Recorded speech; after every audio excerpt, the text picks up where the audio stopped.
ஆண்டவராகிய இயேசு கிறிஸ்துவின் இனி நாமத்திலே உங்களை உங்கள் யாவரையும் நான் வாழ்த்தி வரவேற்கிறேன். ஆண்டவர் கொடுத்திருக்கிற இந்த வாய்ப்பிற்காக கர்த்தரை நான் ஸ்தோத்திரிக்கிறேன். இந்த வாய்ப்பை எனக்கு கொடுத்த அருமையான போதகர் ரெவரண்ட் எமில் ஜெபசிங் மற்றுமான அவருடைய குடும்பம் யாவருக்கும் என்னுடைய நன்றிகளை நான் தெரிவித்துக் கொள்கிறேன். மே மாதம் 1ஆம் தேதி வேலை குறித்ததான அல்லது உழைப்பை குறித்ததான முக்கியத்துவத்தை உணர்கிற ஒரு நாள் என்று சொல்லி நாம் பார்க்கிறோம். It's a day when we think about labour and labour day அப்படி சொன்னாலுமே நிறைய பேருக்கு அந்த லேபர்லேருந்து ஒரு விடுப்பு கிடையாது, ஒரு விடுமுறை கிடையாது. அதுவும் அந்த உழைப்பு எவ்வளோ முக்கியம், அது எவ்வளவு இம்பார்ட்டண்ட் என்பதை இந்த நாளிலே நம்முடைய தேசம் மாத்திரமல்ல உலகமெங்கும் அதை சிந்திக்கிற ஒரு நாள் என்று சொல்லி நாம் பார்க்கிறோம். ஆகவே இந்த நாளிலே உழைப்பு, அதனுடைய ஆசீர்வாதங்கள், அதை குறித்ததான ஒரு சில சுருக்கமான ஒரு தியானத்தை உங்கள் மத்தியில் நான் பகிர்ந்து கொள்ள நான் ஆசைப்படுகிறேன். கடவுளை நாம் பார்க்கும்போது வேதத்தில் God has been portrayed as a laborer.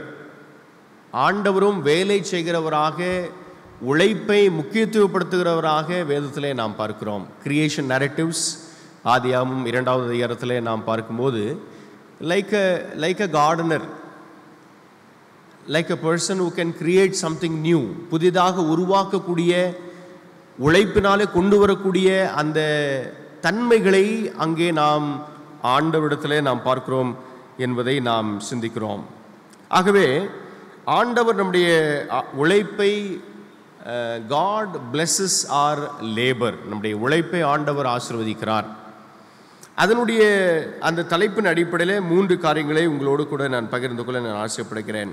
First of all, முதலாவது, labor is blessed when there is relationship with God. ஆண்டவருடைய உழைப்பை ஆசீர்வதிக்கிறார் எப்பொழுது ஆண்டவரோடு கூட நம்முடைய உறவு செயல்படும் போது. When we have the right relationship with God, ஆண்டவரோடு கூட இருக்கிற உறவும் நாம் செய்கிற உழைப்பும் இட்ஸ் வெரி மச் கனெக்டட். ஏனென்று சொன்னால் ஆதியாகமத்தில் நாம் பார்க்கிறோம், ஆண்டவர் உருவாக்கின அந்த சம்பவத்தின் மூலமாக அதனுடைய அந்த வரலாற்றின் முதல் பகுதியிலிருந்து நாம் பார்க்கும்போது ஆண்டவர் இந்த உழைப்பை முக்கியப்படுத்துகிறதை என்ன செய்கிறோம் நாம் பார்க்கிறோம். பொதுவாகவே நம்முடைய வாழ்க்கையில் we have this idea, நமக்கு ஒரு எண்ணம் இருக்கிறது. நாம் வேலை செய்கிறது ஒரு கம்பார்ட்மெண்ட், நாம் தேவனை ஆராதிப்பது, தேவனை தொழுது கொள்வது ஒரு compartment. these are 2 separate compartments. இது ரெண்டுமே நிறைய நேரத்தில் நம்ம இணைத்து யோசிக்கிறது இல்லை. they call it, ஆங்கிலத்தில் எப்படி சொல்லுவார்கள் சொன்னால் sacred and the secular. Sacred என்பது ஆண்டவருக்கு அடுத்ததான காரியங்கள், செக்குலர் அப்படின்னு சொல்லும்போது உலகத்திற்கு அடுத்ததான நம்முடைய உழைப்பு, நம்முடைய பிரயாசம், நம்முடைய வேலை, தொழில், இது எல்லாமே அதில் உள்ள அடங்கிவிடும். அப்போது there is always a boundary between the sacred and the secular. நம்ம ஆண்டவருடைய காரியங்களும் உலக காரியங்களும் அநேக நேரத்தில் நாம் என்ன செய்கிறோம், அதை பிரித்து பார்க்கிறோம். we keep it in 2 separate compartments. ஆனால் வேதத்தின் அடிப்படையில் நாம் பார்க்கும்போது, வேதத்தில் இருக்கிறதான வசனங்களை நாம் தியானிக்கும் போது ஆண்டவர் குறிப்பாக புதிய ஏற்பாட்டின் பகுதிகளிலே கர்த்தருடைய வார்த்தைகளை நாம் கேட்கும்போது இந்த sacred and secular is intertwined, இது இணைந்திருக்கிறது என்பதை நாம் பார்க்கிறோம். ஆண்டவர் சொல்லுகிறார், இயேசு கிறிஸ்து சொல்லுகிறார், வேதம் சொல்லுகிறது. புதிய ஏற்பாட்டின் பல இடங்களில் நாம் வாசிக்கும்போது தேவன் வசிக்கிற, தேவனுடைய பிரசன்னம் வாசம் பண்ணுகிற, தேவன் தங்குகிற ஆலயம் நாமே, நம்முடைய வாழ்வு, நம்முடைய சரீரம் என்று சொல்லி என்ன செய்கிறோம் வேதத்தில் நாம் பார்க்கிறோம். God resides in us, God's presence is with us. So we are carrying or we have the indwelling presence of God.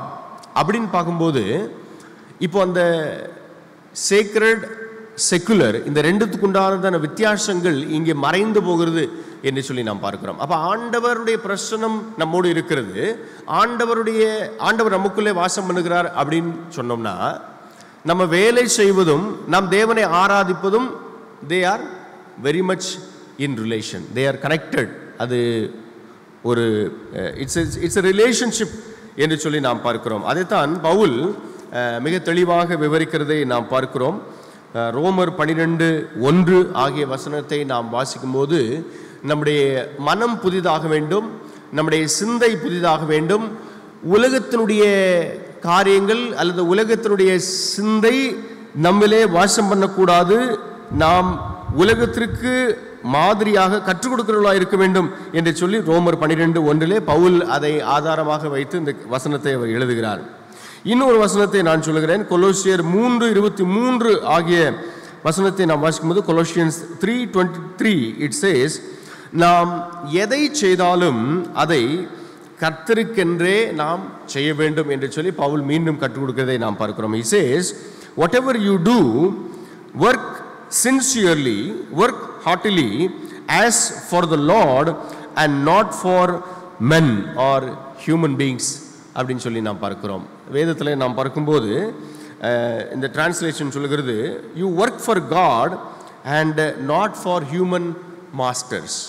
Not for human masters, உலக பிரகாரமான அதிகாரிகளுக்கு அல்ல, தேவனுக்கு பயந்து நீங்கள் எதையும் எல்லாவற்றையும் செய்யுங்கள் என்று சொல்லி இங்கே பவுல் சொல்கிறதை நாம் பார்க்கிறோம். இன்னொரு இடத்துல எபேசியர் 6:5-6 ஆகிய வசனங்களில் வாசிக்கும்போது, எஃபிஷியன்ஸ் சாப்டர் 6:5 and 6 ஆகிய அந்த பகுதிகளிலே நாம் வாசிக்கும் போது அவர் சொல்லுகிறார், உங்களுடைய உலக பிரகாரமானதான எஜமானுக்கு நீங்கள் பயத்தோடு, நல்ல இருதயத்தோடு, சுத்த இருதயத்தோடு நீங்கள் கீழ்ப்படிய வேண்டும்.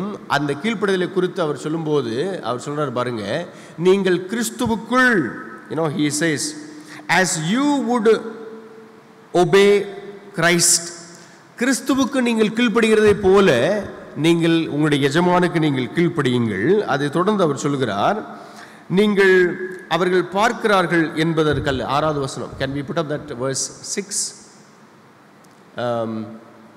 மனப்பூர்வமாய் தேவனுடைய சித்தத்தின்படி நீங்கள் அதை செய்யுங்கள். In English it goes like this, not by the way of eye service as people pleasers, but as bond servants of Christ.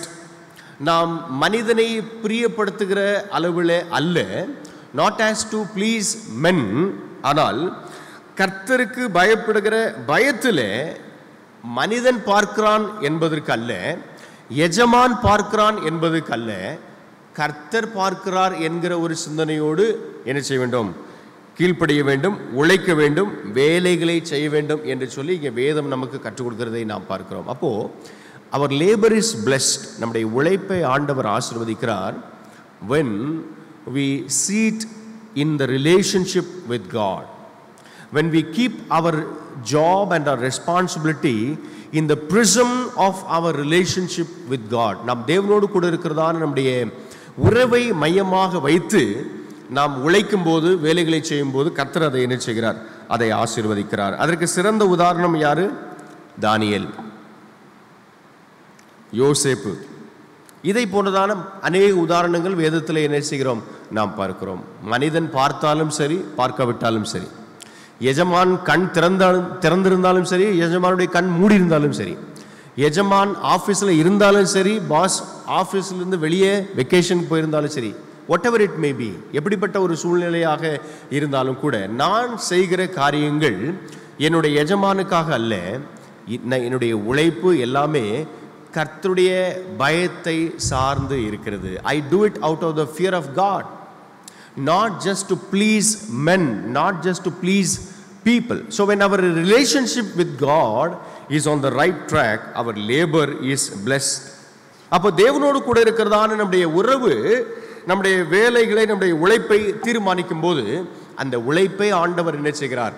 ஆசீர்வதிக்கிறார். அதைத்தான் ஆண்டவர் இஸ்ரவேல் ஜனங்களுக்கு இங்கே கர்த்தருடைய தாசன் மூலமாக உபாகமம் 28வது அதிகாரத்தில் அவர்களுக்கு அந்த கானான் தேசத்தை அவர்கள் அடையும் போது கர்த்தர் அவர்களுக்கு கொடுக்கிற இந்த ஒரு பெரிய ஒரு பிரதான கட்டளை என்ன அப்படின்னு சொன்னால், நீங்கள் கர்த்தருக்கு கீழ்ப்படிந்தீர்கள் என்று சொன்னால், if you obey God, If you keep God as your priority, then these are the blessings. இது உங்களுக்கு கிடைக்கிற ஆசீர்வாதங்கள் என்று சொல்லி அந்த முதல் 8 வசனங்களிலே நிச்சயம் நாம் வாசிக்க கேட்டோம். These are the blessings for obedience. These are the blessings for your right relationship with God. தேவனோடு கூட இருக்கிறதான சரியான உறவுக்கு இதெல்லாம் ஆசீர்வாதங்கள் என்று சொல்லி இஸ்ரவேல் ஜனங்களுக்கு ஒரு பெரிய ஒரு பாடத்தை ஆண்டவர் இங்கே கற்றுக் கொடுத்திருக்கிறார் என்று சொல்லி நாம் பார்க்கிறோம். அப்போ முதலாவது our relationship with God. இரண்டாவது நம்முடைய உழைப்பை ஆண்டவர் ஆசீர்வதிக்கிறார். எப்பொழுது ஆண்டவரை நாம் நம்முடைய உழைப்பினுடைய பலன் நிமித்தமாக ஆண்டவரை நாம் முதன்மைப்படுத்தும் போது, when we prioritize God with the rewards of the labor, it is blessed. உழைப்பினாலே வருகிறதான அந்த நன்மைகளை ஆண்டவருக்கு நாம் முதன்மையாக கொடுக்கும்போது கர்த்தர் அந்த உழைப்பை என்ன செய்கிறார்? ஆசீர்வதிக்கிறார். உபாகமம் 26:1-11 ஆகிய வசனங்களை நாம் வாசிக்கும் போது அந்த முதல் கனியை இஸ்ரவேல் மக்கள் என்ன செய்ய வேண்டும்? What should the Israelites do with the first fruits? இந்த முதல் கனியை, முதல் அறுவடை, முதல் கனி, முதல் பலனை அவர்கள் என்ன செய்ய வேண்டும்? What they should do with that என்பதை ஆண்டவர் அவர்களுக்கு கற்றுக் கொடுக்கும் போது அந்த 26வது அதிகாரத்திலே நாம் வாசிக்கும் போது they should present it to God. அதை தேவனுக்கு செலுத்த வேண்டும், தேவனுக்கு நன்றியாக ஸ்தோத்திரமாக படைக்க வேண்டும் என்பது ஆண்டவர் அவர்களுக்கு கற்றுக் கொடுத்திருக்கிற ஒரு பிரதான ஒரு சத்தியம், உண்மை என்று சொல்லி என்ன செய்கிறோம்? நாம் பார்க்கிறோம். வேதாமத்திலே நமக்கு பல உதாரணங்கள் இருக்கிறது. ஆனால் எனக்கு மிக பிடித்தமான ஒரு உதாரணம், நமக்கு எல்லாருக்கும் தெரிந்ததான ஒரு சம்பவம், யோவான் 6வது அதிகாரம் வசனங்கள் 8-11 முடிய.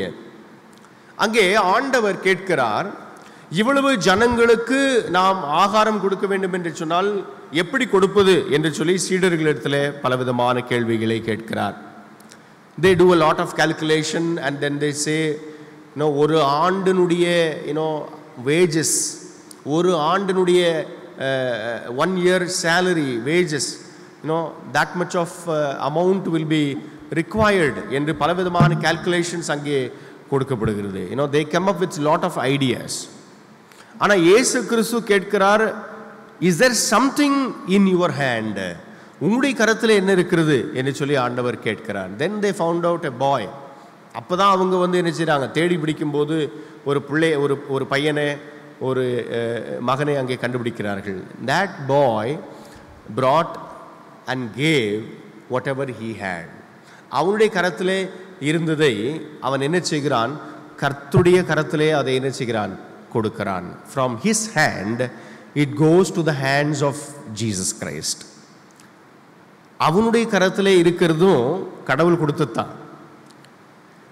So whenever God gives in our hands, நம்முடைய கரத்திலே ஆண்டவர் கொடுக்கும்போது, and when we give the first fruit, திரும்ப கடவுளுடைய கரத்திலே நாம் கொடுக்கும்போது, திரும்ப கடவுளுடைய ஊழியத்திற்கு நாம் கொடுக்கும்போது, when we give back to God, when we return to God, ஆண்டவர் என்ன செய்கிறார்? அந்த உழைப்பின் பலனை ஆண்டவர் என்ன செய்கிறார்? ஆசீர்வதிக்கிறார். இன்னொரு உதாரணத்தை சொல்கிறேன். யோவான் 21வது அதிகாரம் வசனங்கள் 10-12 ஆகிய வசனங்களில் வாசிக்கும்போது, ஆண்டவர் உயிர்த்தெழுந்த பின்பு சீடர்கள் எல்லாம் திரும்ப அவர்களுடைய பழைய தொழிலுக்கு அவர்கள் செல்கிறார்கள். they go back to their old business, old jobs. மீன்பிடிக்க அவர்கள் பிரயாசப்படுகிறார்கள். all night they try. ராத்திரி முழுவதுமாக அவர்கள் பிரயாசப்படுகிறார்கள். they get nothing, they get zero. பின்பு இயேசு கிறிஸ்து வருகிறார். அவர்கள் சொல்லுகிறார், அவருடைய வார்த்தைக்கு அவர்களுக்கு கீழ்ப்படிந்த பின்பு அவர்கள் பெரிய ஒரு அவர்களுடைய வலைகள் கிழிந்து போகிற அளவுக்கு அங்கே மீன்கள் அவர்களுக்கு என்ன செய்கிறது? கிடைக்கிறது என்று சொல்லி என்ன செய்கிறோம்? நாம் பார்க்கிறோம். they receive a bounty. அங்கே ஒரு பெரிய ஒரு ஆசீர்வாதத்தை அங்கே அவர்கள் பெற்றுக்கொள்கிறார்கள். கிட்டத்தட்ட 153 பெரிய மீன்கள் என்று சொல்லி வேதத்தில் என்ன செய்யப்படுகிறது? சொல்லப்படுகிறது. அப்போ இயேசு கிறிஸ்து அங்கே சொல்கிறார், யோவான் 21வது அதிகாரத்திலே 10-12 ஆகிய வசனங்களை வாசிக்கும்போது, நீங்கள் கொண்டு அந்த பிடித்த மீன்களிலே நீங்கள் முதலாவது இங்கே என்ன செய்யுங்கள்? கொண்டு வாருங்கள். யூ பிரிங் சம் என்று சொல்லி இயேசு கிறிஸ்து சீடர்களிடத்திலே கேட்கிறதை என்ன செய்கிறோம்? நாம் பார்க்கிறோம். So whenever God blesses us, நம்முடைய உழைப்பை ஆண்டவர் ஆசீர்வதிக்கும் போது, அப்போ ஆண்டவரோடு கூட இருக்கிறதான உறவை சார்ந்து நாம் உழைக்கும் போது அந்த உழைப்பை ஆண்டவர் ஆசீர்வதிக்கிறார், அதற்கு ஒரு பலனை கொடுக்கிறார். அந்த பலனின் முதல் பலனை ஆண்டவருக்கு நாம் திரும்ப செலுத்தும் போது கர்த்தர் அந்த உழைப்பை என்ன செய்கிறார்? ஆசீர்வதிக்கிறார். காயின் ஆபேலுடைய சம்பவம் நமக்கு நல்லாவே தெரியும். I don't have to explain much, I don't have to narrate the story again. ஆனால் ஆண்டவர் அங்கே உழைப்பின் பலனுடைய முதல் கனியை, முதல் பலனை ஆண்டவர் என்ன செய்கிறார்? அவரிடத்திலே கொண்டு வரும்படியாக நம்மிடத்திலே எதிர்பார்க்கிறார் என்று சொல்லி நாம் பார்க்கிறோம். So when we remit to God, when we give the first fruit to God, our labor is blessed. மூன்றாவது, நம்முடைய உழைப்பை ஆண்டவர் ஆசீர்வதிக்கிறார். எப்பொழுது? வேதத்திலே ஒரு முக்கியமான ஒரு கட்டளையை ஆண்டவர் கொடுத்திருக்கிறார். ஆதியாகமம் 1வது அதிகாரத்திலும் சரி, 2வது அதிகாரத்திலையும் சரி, பல இடங்களிலே நாம் வாசிக்கிறோம். ஏசாயா 58லையும் நாம் வாசிக்கிறோம். கர்த்தர் எதிர்பார்க்கிற இன்னொரு முக்கியமான ஒரு காரியம் என்ன அப்படின்னு சொன்னால், ஆண்டவர் 7 நாள் கொடுத்திருக்கிறார். 7 days God has given. 6 days you work, 6 days you fulfill whatever I have told you. நான் உனக்கு செய்த காரியங்களை, கொடுத்த காரியங்களை நிறைவேற்று. ஆனால் ஒரு நாள் ஓய்வின் நாள், ஒரு நாள் கர்த்தரை பிரதானப்படுத்துகிறதான ஒரு நாள், ஒரு நாள் a day of rest. எவ்வளவு வேலை செய்தாலும் in God's kingdom rest is a spiritual commandment. ஓய்வு என்பது ஆண்டவர் நமக்கு கொடுத்திருக்கிற ஒரு ஆவிக்குரிய கட்டளை என்று சொல்லி நாம் பார்க்கிறோம். அந்த ஓய்வை நாம் எடுக்கும்போது, அந்த ஓய்விலே கர்த்தரை நாம் மகிமைப்படுத்தும் போது ஆண்டவனுடைய உழைப்பை என்ன செய்கிறாராம்? ஆசீர்வதிக்கிறார். ஆண்டவர் மன்னா கொடுத்தாரு இஸ்ரவேல் மக்களுக்கு, எல்லா நாளும் கொடுத்தாரு.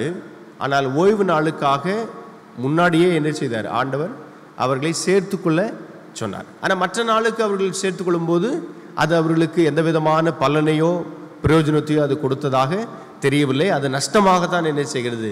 மாறுகிறது. அப்போ ஆண்டவர் இதில் கற்றுக் கொடுக்குற ஒரு உண்மை என்ன அப்படின்னு சொன்னால், what is the lesson that God is teaching is that blessing is not from our labour.